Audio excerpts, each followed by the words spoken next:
কূটনৈতিক চাপ এবং অভ্যন্তরীণ রাজনৈতিক অস্থিরতার মধ্যে বেশ কয়েকদিন ধরে ইরানের প্রেসিডেন্ট মাসুদ পেজেশকিয়ানের পদত্যাগ নিয়ে জোর গুঞ্জন চলছিল। তবে কি পদত্যাগ করছেন প্রেসিডেন্ট মাসুদ পেজেশকিয়ান?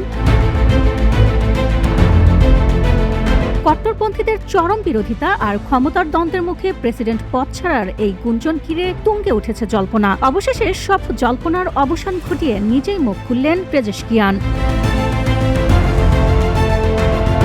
ক্ষমতা গ্রহণের দ্বিতীয় বর্ষপূর্তিতে দেওয়া এক সরাসরি টেলিভিশন সাক্ষাৎকারে তিনি সাফ জানিয়ে দিয়েছেন পদত্যাগ করার কোনো ইচ্ছেই তার নেই। এই সংক্রান্ত যাবতীয় খবরকে ডাহা ভিত্তিহীন বলে উড়িয়ে দিয়েছেন তিনি।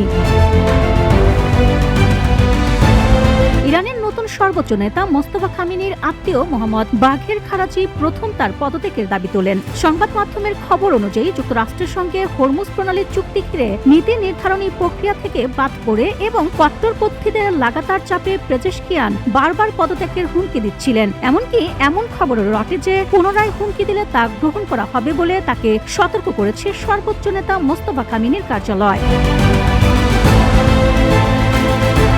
যদিও খামেনির কার্যালয় ও প্রেসিডেন্টের দপ্তর এসব দাবিকে মিথ্যা আখ্যা দিয়েছে। এ বিষয়ে তীব্র ক্ষোভ প্রকাশ করে পেজেশকিয়ান স্পষ্ট জানিয়েছে, এক শ্রেণীর অতি উৎসাহী গোষ্ঠী দেশে রাজনৈতিক অস্থিরতা তৈরির চক্রান্ত করছে। নিজের অবিচল অবস্থানের কথা জানিয়ে তিনি বলেন, তিনি পালিয়ে যাওয়ার পাত্র নন। পদত্যাগের মতো পরিস্থিতি এলে তা রাগঢাক না করে সরাসরি আনুষ্ঠানিকভাবে জানানো হবে। বিশ্লেষকদের মতে ওমানের মধ্যস্থতায় যুক্তরাষ্ট্রের সাথে শান্তি চুক্তি আর অভ্যন্তরীণ ক্ষমতার চরম দ্বন্দ্বের মুখেই জন্ম নিয়েছে এই পদত্যাগের গুঞ্জন, যা এখন তেহরানের রাজনীতিতে এনে দিয়েছে নতুন এক মোড়।